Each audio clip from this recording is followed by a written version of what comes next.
Hi friends, ഇന്നത്തെ വീഡിയോയിൽ പറയുന്നത് നമ്മുടെ കത്രികയൊക്കെ നമ്മൾ എവിടെയെങ്കിലും പോകുന്ന സമയത്ത് നമ്മുടെ ബാഗിൽ സൂക്ഷിക്കാറുണ്ടല്ലേ. അപ്പോൾ ചിലപ്പോൾ നമ്മുടെ ബാഗിൽ ഇങ്ങനെ വെച്ചിട്ടുണ്ടെങ്കിൽ ചിലപ്പോൾ ഇങ്ങനെയൊക്കെ ആവും നിൽക്കുക. പെട്ടെന്ന് നമ്മൾ കൈയൊക്കെ വെക്കുന്ന സമയത്ത് ഈ ഒരു ഷാർപ്പിലായിരിക്കും കൈ വെക്കുകയും അതിൻ്റെ ഫലമായി നമുക്ക് കൈ മുറിയുകയൊക്കെ ചെയ്യാറുണ്ട്. അപ്പോൾ നമുക്ക് കത്രിക ഏറ്റവും എളുപ്പത്തിൽ സൂക്ഷിക്കാനുള്ള നല്ലൊരു വൈവിധ്യം പറഞ്ഞുതരാം. നമ്മൾ കത്രിക ബാഗിലിടുന്ന സമയത്ത് ഒരു ബണ്ണ്, കുട്ടികളുടെ ഏതെങ്കിലും ഒരു ബണ്ണ് നമ്മളിതാ ഇതുപോലെ ജസ്റ്റ് ഒന്ന് ഇതിൻ്റെ ഈ ഒരു ഫ്രണ്ടിൽ നമുക്ക് ഇട്ട് കൊടുക്കാം കേട്ടോ.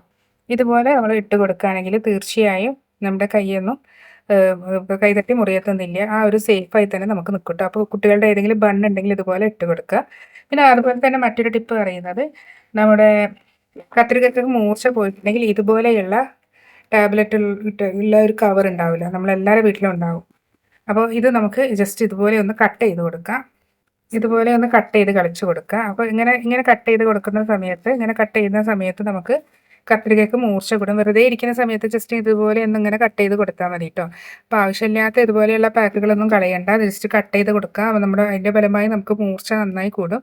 അല്ലെങ്കിൽ നമുക്ക് കല്ലുപ്പ് ഒരു പാത്രത്തിൽ ഇട്ടതിന് ശേഷം അതിലേക്ക് നന്നായിട്ട് നമ്മുടെ കത്രിക അതിലേക്ക് ഇറക്കി വെച്ചതിന് ശേഷം ഇതുപോലെ ഈ ഒരു ലെവലിൽ ഇങ്ങനെ ഇങ്ങനെ ഇങ്ങനെ ചെയ്ത് കൊടുക്കുക. അപ്പോൾ നമ്മുടെ കല്ലുപ്പ് കട്ടാവുകയും ചെയ്യും. ഇതിൻ്റെ ഫലമായി നമുക്ക് നല്ല മൂർച്ച കൂടുകയും ചെയ്യും. അപ്പോൾ ഇത് നമ്മുടെ കത്രികയിൽ മാത്രമല്ല കേട്ടോ, നമ്മുടെ നെയിൽ കട്ടറൊക്കെ ഇതുപോലെ ചെയ്ത് കൊടുക്കുകയാണെങ്കിൽ നെയിൽ കട്ടറൊക്കെ നല്ല മൂർച്ച കൂടാനൊക്കെ സഹായിക്കും കേട്ടോ.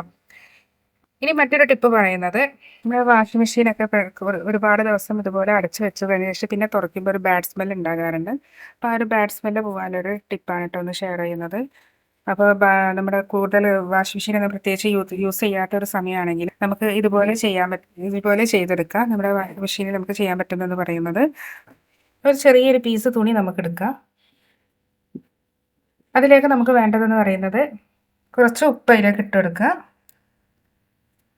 ഇനി ഇതിലേക്ക് നമുക്ക് കുറച്ച് ലിക്വിഡ് അയച്ചെടുക്കാം കേട്ടോ. നമ്മൾ ഏത് വാഷിംഗ് ലിക്വിഡ് ഏതാണോ യൂസ് ചെയ്യുന്നത്, അല്ലെങ്കിൽ നമ്മൾ വേറെ ഏതെങ്കിലും ലിക്വിഡ്, ഏറ്റവും നല്ല സ്മെല്ലുള്ള ലിക്വിഡ് ഏതാണോ അപ്പോൾ അത് യൂസ് ചെയ്യാം.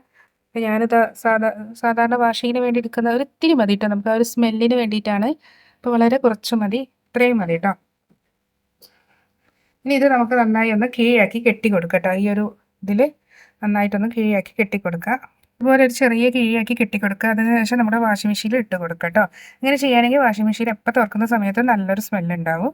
അപ്പോൾ ഇത് നമ്മുടെ വാഷിംഗ് മെഷീനിൽ മാത്രമല്ല, വേണമെങ്കിൽ ബാത്റൂമിലൊക്കെ നമുക്ക് യൂസ് ചെയ്യാം. ബാത്റൂമിൽ തുറക്കുമ്പോൾ നല്ലൊരു സ്മെല്ലിന് എവിടെയെങ്കിലുമൊക്കെ ഒന്ന് വെച്ച് കൊടുത്താൽ മതി കേട്ടോ. അപ്പോൾ ഈ ടിപ്പ് തീർച്ചയായും ഉപകാരപ്പെടും. ട്രൈ ചെയ്ത് നോക്കുക.